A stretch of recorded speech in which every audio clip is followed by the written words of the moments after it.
So first workout, we are going to be doing the broom sweep. Now this is a classic that it's been around for a while. I do these to target my obliques. Now a lot of people tend to use weights to do obliques, so side crunches. I don't do that. I don't do anything that's weighted when it comes to oblique sessions. Every time I twist, either to the left or the right, take a deep breath in before you twist, and then out and squeeze your obliques hard you can every time you twist.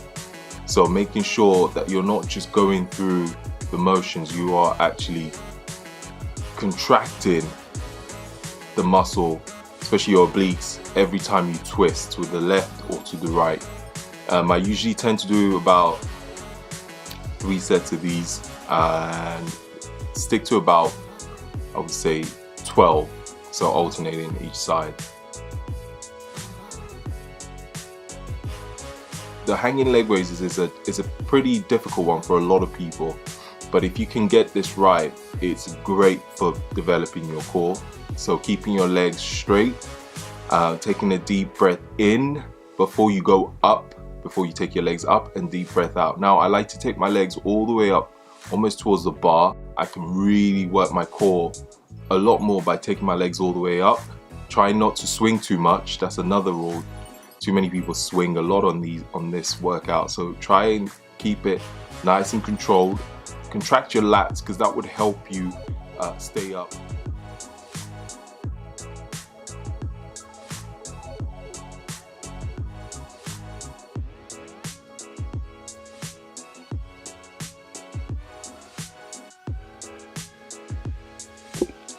So next we have same thing again, hanging leg raises, but this time with your knees tucked, knees bent.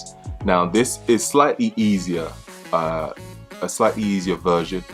Again, keeping it nice and controlled. Focus on your breathing. Out when you go up, in when you come down. Simple. Now a great alternative to these two, if you can't hang off the bar, is doing them on the mat to start. So same thing, straight leg raises and knees bent leg raises. Those can be done on the mat if you struggle with hanging off a bar. We have the barbell rollout. It is very similar to a stability ball rollout on your knees and the ab wheel rollout, but I like to use the barbell. So when you roll the bar all the way out, take a deep breath out, and when you roll the bar in, take a deep breath in. Now try and keep the eccentric phase, so when you roll out the bar, slow it down. Again, 2 to 3 seconds tempo. Nice and slow when you roll it out, and then in as quick as you can. So out nice and slow. With the rollouts, it really works your core, really targets your core. If you haven't done these before, try it. It is brutal. I would even sometimes take the tempo to a 5-second tempo when I'm going all the way down.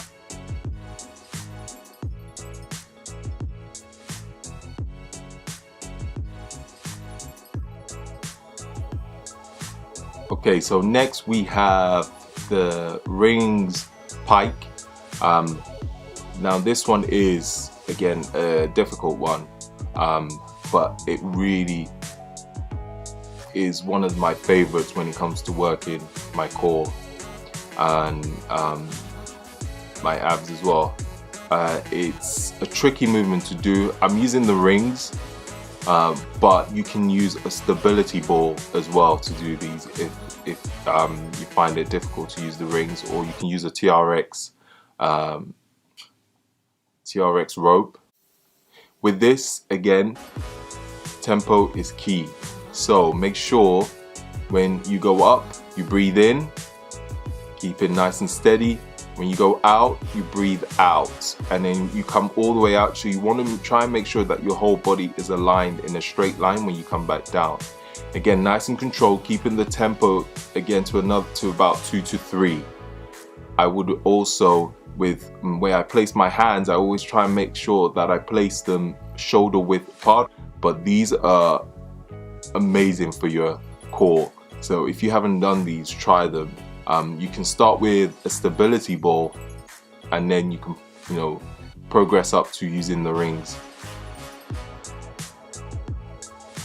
Next, we come to the V-ups. Now this, you are going to be starting with your feet off the floor, your hands off the floor, as you can see in the video. And you will slowly try and bring those two together. So feet off the floor, hands off the floor, and come up and meet with each other. So deep breath in when you're down, and breathe out when you come up. When you breathe out when you come up, squeeze your abs. So deep breath in and out when you come up. Again, try and keep the tempo nice and controlled. No rushing it, no rushing the movement. That's one of the most important things I would say when it comes to core. Don't rush the movements.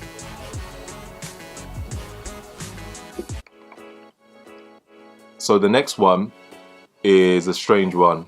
I actually don't know the name for it, so I just call it the V-up seesaw.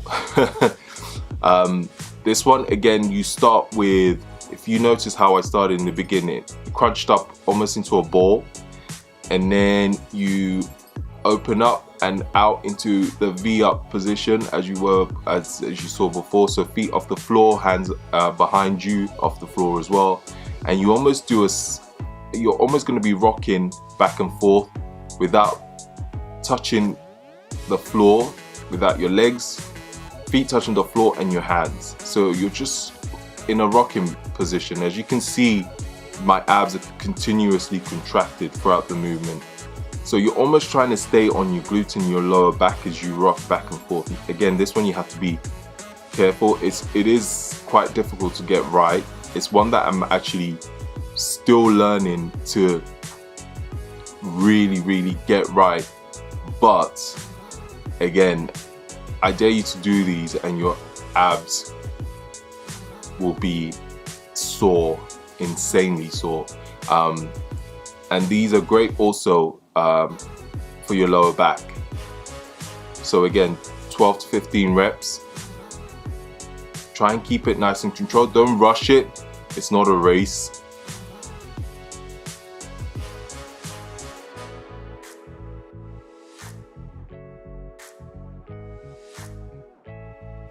So next we have the Superman, which is a great core workout that I love doing.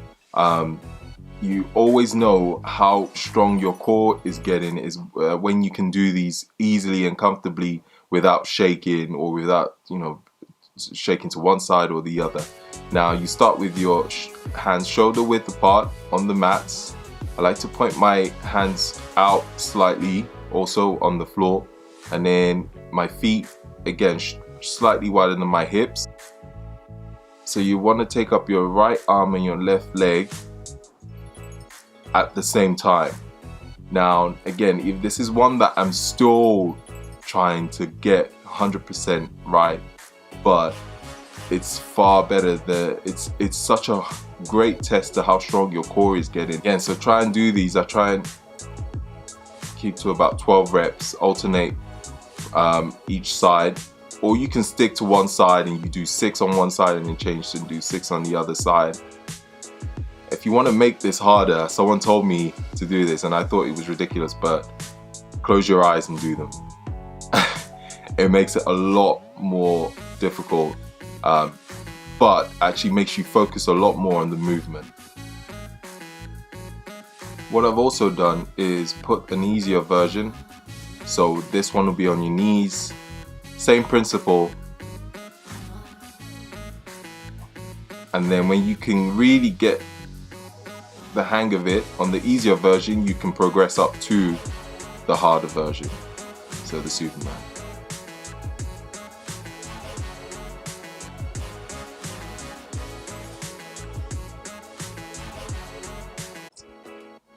And next we have the ball slams. Now this one is another weird one that a lot of people don't think about doing, but it is another great core workout. Now you're not just slamming the ball without any thought. So there's a point to this workout. So before you slam the ball, when you take the ball up, take a deep breath in, and when you slam the ball down, you want to crunch down with your abs and then slam the ball. You should be crunching in before you slam that ball down. Your arms will be doing some work, but you're focusing on your core on this one. You can also do, if you can't slam the ball on the floor in your gym, get one of those boxes where you can jump, those plyo boxes, and slam the ball on that. It's the same effect. But yeah, and again, another 12 to 15 reps in these 3 sets. Really use your core when you slam the ball on the floor. Breathing is key again with this one. Take a deep breath in when you take your arms over your head. Breathe out and you slam the ball down onto the floor.